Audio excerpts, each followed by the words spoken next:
Good morning. So, I'd like to share a little about environment and how our environments impact us. It is so important to make sure we have the right people around us. We can't avoid people of all types. We have, people who are negative, we have people that are positive, we have people who are somewhere in between. But it's vital that we are protective of our space, and by that I mean like our who is consistently around us. So I want to share this story, and I'm hoping someone can help me with the name of this documentary because I can't find it. But some time ago, I watched this documentary, and there was a young girl. She was a kid, and her parents put her into a psychiatric ward, a psychiatric hospital, excuse me, with other children that were mentally disabled. Now, this young child appeared to be on the spectrum, so she had her faculty. She could talk. Um, she, she had her wits about her, but she was on the autism spectrum, as far as I could tell. Now, the other kids that were around her, many of them were nonverbal. Most of them were nonverbal. They were making noises, and you could just see the kids. A lot of them were rocking back and forth, rocking back and forth. So, as the documentary went on, I think it was a year later, she had been left in this situation for a year. I think it was at least a year. She was left in this situation. The people that were doing the documentary, I think that's how it went. They went back to this facility. So they found the little girl, and guess what? The little girl was almost nonverbal, and she was doing the same thing the other people were doing, the other children were doing, rocking back and forth, rocking back and forth. So my point is that it is so imperative to be careful with with the people that you surround yourself with, because it's really hard not to become what you're surrounded by, what you're immersed in. And I think of something. It's really hard. It's not impossible, but it's really hard to remove things that attach itself to your identity. It takes a lot of work, right?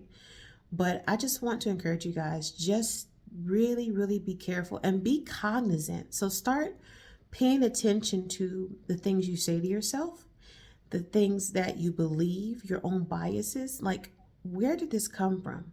Think about that. Where did this come from? Is this really who I am? Is this really what I think, what I feel? Or is this a part of the system that I've been immersed in? You know, is this a cultural thing? Is this from my family? Is this from my friend group? Is this from my political group? Is this from my church? Just really become cognizant of the environments that you're placed in, or the environments that you're in, and reevaluate the things that you think, the things that you feel. We have these biases that are built up from these different groups. So just be really careful about your environment, and teach your kids the same. If start challenging ideas and thoughts. Don't just take on what the group believes. Don't just align yourself with whatever is said, whatever you feel. Just really pay attention to what's being implanted into you. That's really all I have. But just please watch your environment. I have been really doing some searching for myself, some inward searching, and asking pivotal questions, and every time something comes up, okay, where did this come from? Why do I think this way?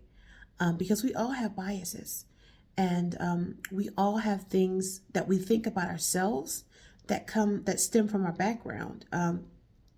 I thought I was ugly for a really long time, right? Because that was I was around people that called me names. They were bullies, and I believed everything they said. And unfortunately, I followed suit. So I remember something happening with me when I was a child, and I was like, it doesn't matter. I'm ugly anyway.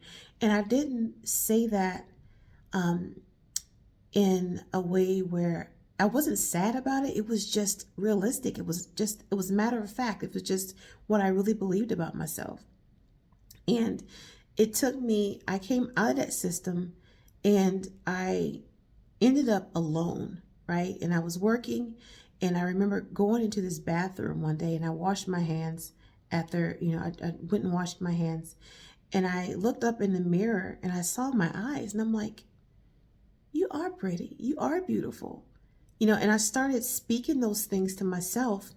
It took a while, but I had to uproot the things that I believed about myself. And it came from that environment that I was in. So again, I want you to challenge yourself. Even with like me speaking right now, I I'm still not positive where this came from. I'm trying to trace it back, but I believed that I was stupid, right? I didn't think that I was an effective communicator. I would stammer when I talk. I still do to this day. I lose my train of thought. I forget what I'm saying. I lose word, fluency. Um, and I was an A+ student in school, all through school, except when I, had a little moment in my life where I just didn't care about school. But I was a very, very smart student. And recently I was tested, and I'm a pretty smart person.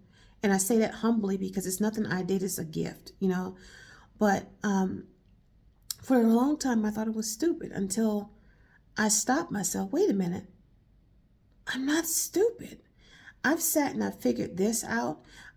People have put me in, I've been in situations where people don't know what to do, but I have incredible problem solving skills. And if I don't know how to do it, I will find out how to do it. I will get it done. So, even that, I've been working on that a lot lately and reminding myself that I'm smart, I'm brilliant, I can do things. And I just want us all to get to the point where we know who we are, or at least strip down the versions of ourselves that don't belong to us, that have been implanted and supplanted by other people and other groups. So that's it for today, guys. Please, please, please watch your environments. Have a good day.